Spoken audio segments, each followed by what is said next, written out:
녹화 비하인드에서 일어난 한 강렬한 순간이 박효정 씨가 오빠인 박서진 씨를 향해 갑작스럽게 미친 사람이라고 부르면서 순식간에 화제의 중심이 되었습니다.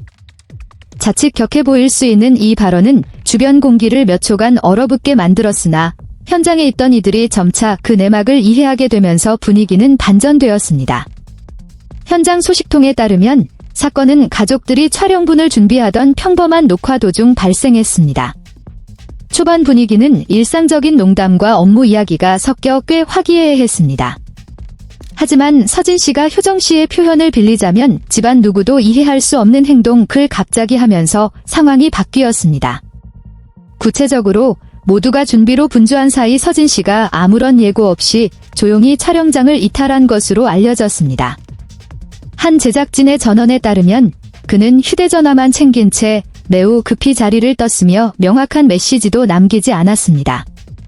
촬영 일정이 타이트하게 짜여 있었기에 가족들과 제작진은 당혹감을 감추지 못했습니다. 오빠의 부재를 가장 먼저 알아챈 사람은 효정 씨였습니다. 처음에는 집안 어딘가에 있겠거니 생각했으나 한 바퀴를 다 돌아도 보이지 않자 그녀는 걱정하기 시작했습니다. 어디에 갔는지, 무슨 일이 생긴 건지, 그리고 무엇보다 왜 아무에게도 말하지 않았는지에 대한 질문이 쏟아졌습니다. 현장에 있던 이들에 따르면 기다림의 시간이 그리 길지는 않았으나 상당한 긴장감을 조성하기에는 충분했습니다. 서진 씨가 작은 봉투 하나를 들고 나타났을 때 바로 그 문제의 발언이 터져나왔습니다.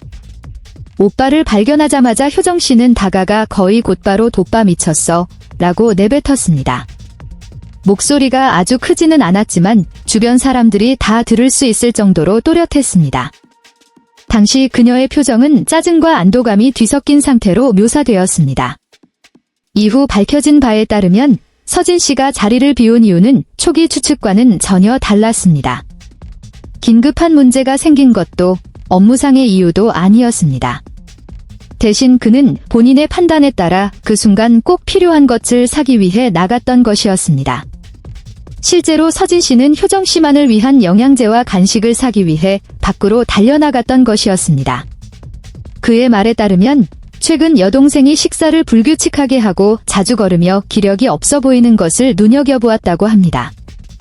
여러 차례 잔소리를 했음에도 뚜렷한 변화가 보이지 않자 결단을 내린 것이었습니다.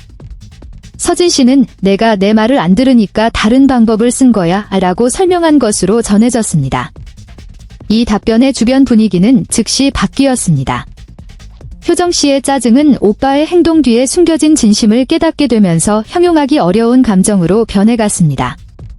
하지만 서진 씨의 행동 방식 자체가 그녀의 강한 반응을 불러일으킨 요인이었습니다.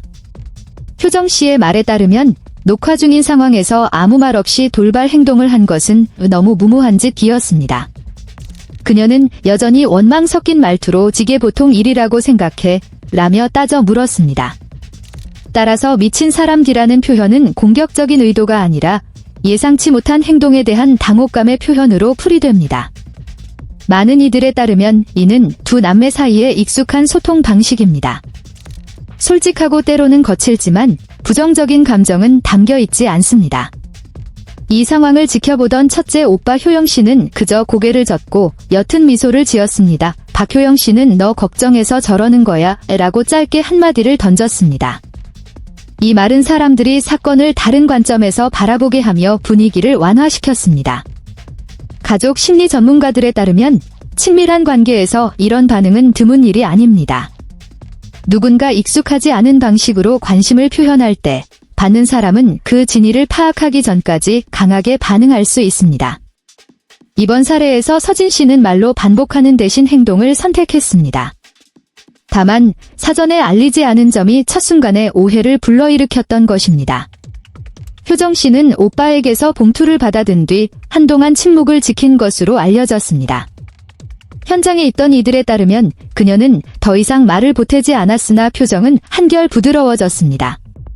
이러한 변화는 그녀가 오빠의 의도를 어느 정도 이해했음을 보여줍니다. 주목할 점은 서진 씨가 구태여 구구절절 설명하려 들지 않았다는 것입니다. 그는 이유를 짧게 말한 뒤 평소처럼 업무로 복귀했습니다. 제작진의 평에 따르면 이는 그가 평소 이런 상황을 다루는 방식입니다. 논쟁을 길게 끌지 않고 상황이 자연스럽게 가라앉도록 두는 것입니다. 사건 자체는 녹화 중에 크게 다시 거론되지 않았으나 밖에서는 화제거리가 되었습니다. 서진 씨의 행동이 지나치게 감정적이었다는 의견이 있는 반면 진심 어린 배려의 표현이라는 평가도 있었습니다. 미디어적 관점에서 이 순간은 가족 구성원 간의 색다른 관계성을 보여주었습니다.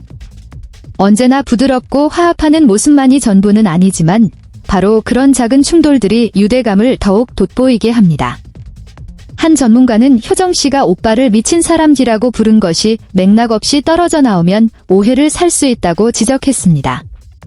하지만 전체 흐름 속에서 보면 이는 서로 상처받을까 두려워하지 않고 솔직하게 말할 수 있는 친밀함을 반영합니다. 사건 이후 효정 씨는 생활 습관에서 다소 변화를 보인 것으로 전해졌습니다. 공식적인 선언은 없었으나 식사에 더욱 신경 쓰기 시작했습니다. 한 소식통에 따르면 서진 씨의 돌발 행동이 그녀를 다시 생각하게 만든 계기가 되었습니다. 서진 씨 본인은 이 이야기에 대해 더 이상 언급하지 않았습니다. 간접적인 질문을 받았을 때 그는 그저 웃으며 우리 집은 평소에 그렇게 대화한다고 답했습니다.